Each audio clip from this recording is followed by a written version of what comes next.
Hey guys, അപ്പോൾ ഞാനൊരു കാര്യം പറയാൻ വേണ്ടി വന്നതാണ്. അപ്പോൾ അതായത് എനിക്ക് കൂടുതൽ കോംപ്ലിമെൻറ്റ് കിട്ടിയിട്ടുള്ള ഒരു ഏരിയയാണ് എൻ്റെ പാരൻറ്റിങ്ങിൽ. എനിക്ക് കൂടുതൽ കോംപ്ലിമെൻറ്റ് കിട്ടിയിട്ടുള്ള ഒരു ഏരിയയാണ് സാറാമ്മയുടെ ഡ്രസ്സ്. അപ്പം ഞാൻ അത് എവിടെ നിന്നാണ് എടുക്കുന്നത്, അല്ലെങ്കിൽ ഫോട്ടോ എടുക്കാനൊക്കെ അവൾ എങ്ങനെയാണ് നിൽക്കുന്നത്, ഇതൊക്കെ എൻ്റെ അടുത്ത് ഇങ്ങനെ എല്ലാവരും ചോദിക്കാറുണ്ട്. എല്ലാവരും മീൻസ് ആ ഏജിൽ കുട്ടികളുള്ളവരൊക്കെ എൻ്റെ അടുത്ത് ചോദിക്കാറുണ്ട്. പിന്നെ ഡ്രസ്സൊക്കെ എങ്ങനെയാണ് സെലക്ട് ചെയ്ത് ചെയ്യാറൊക്കെ. അപ്പം ഞാൻ ശരിക്കും പറഞ്ഞു കഴിഞ്ഞാൽ മിന്ത്ര, ഓപ്സ്കോച്ച്, നൈക്ക, H&M അധികവും ഞാൻ അവർക്ക് പർച്ചേസ് ചെയ്യാറ് H&M-നാണ്. പക്ഷേ മിന്ത്രയിൽ നിന്നും നൈക്കയിൽ നിന്നൊക്കെ അഫോർഡബിളായിട്ട് കിട്ടുന്നതൊക്കെ അതും പർച്ചേസ് ചെയ്യാറുണ്ട്. ഓപ്സ്കോച്ച് വളരെ റെയറായിട്ട് ഞാൻ യൂസ് ചെയ്യാറുള്ളൂ.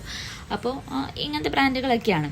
അപ്പോൾ പിന്നെ ചില ഒക്കേഷനിൽ നമ്മുടെ ഓണം, ഈദ് ഇതിനൊക്കെ ഞാൻ കുറേ മുന്നേ തന്നെ ഞാൻ പ്ലാൻ ചെയ്യും ഇന്ന ഡ്രസ്സായിരിക്കണം അവൾ ഇടുന്നത് എന്നൊക്കെ. ആ ടൈമിലൊക്കെ ഞാൻ പിൻട്രസ്റ്റും ഇൻസ്റ്റഗ്രാമും അല്ലെങ്കിൽ അവളുടെ ഏജിൽ മുന്നേ വൈറലായിട്ടുള്ള റീൽസൊക്കെ സേവ് ചെയ്തിട്ടുണ്ടാവുമല്ലോ, അതൊക്കെ ഞാനിങ്ങനെ വളരെ കാര്യമായിട്ട് സ്ക്രീൻഷോട്ട് എടുത്ത് വെച്ച് ഇന്ന മോഡലിൽ ഇന്നത് വെച്ച് ചെയ്യണം അങ്ങനെയൊക്കെ പ്ലാൻ ചെയ്തിട്ടാണ് ഞാൻ ഭയങ്കര കാര്യമായിട്ടൊക്കെ ഞാൻ അങ്ങനെ അവളുടെ സെക്കൻഡ് ഇയർ, അതായത് 2 years, ഇപ്പോൾ അവൾക്ക് 2.5 ആയി.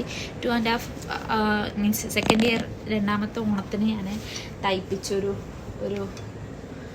സ്കേർട്ടും ഒരു ഇതുമാണ് കേട്ടോ, ബ്ലൗസും. അപ്പോൾ ഈ ബ്ലൗസ് ശരിക്കും ഞാൻ ഇങ്ങനെയല്ല ഉദ്ദേശിച്ചിരുന്നത്. പിന്നെ ഞാനൊരു ലാസ്റ്റത്തെ ഒരു പീക്ക് ടൈമൊക്കെ ആയപ്പോൾ ഞാൻ പിന്നെ ഓക്കെ ഇങ്ങനെ മതി എന്നുള്ളത് ഇതാക്കിയായിരുന്നു. പക്ഷേ ഇതെൻ്റെ ഒരു സെക്കൻഡ് ഓപ്ഷനായിരുന്നു. ഫസ്റ്റ് ഇതെല്ലാം ഞാൻ വിചാരിച്ചിട്ടുണ്ടായിരുന്നു. ഒന്നാമത് നാട്ടിൽ പോയിട്ട് ചെയ്യിപ്പിക്കണം എന്നായിരുന്നു, പക്ഷെ അത് നടന്നില്ല.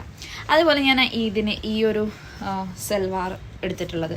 അപ്പോൾ ഈ സൽവാർ കേട്ടോ, ഇത് ഞാൻ കഴിഞ്ഞ ഇതിന് അവളുടെ സെക്കൻഡ് ഇതിന് തന്നെ.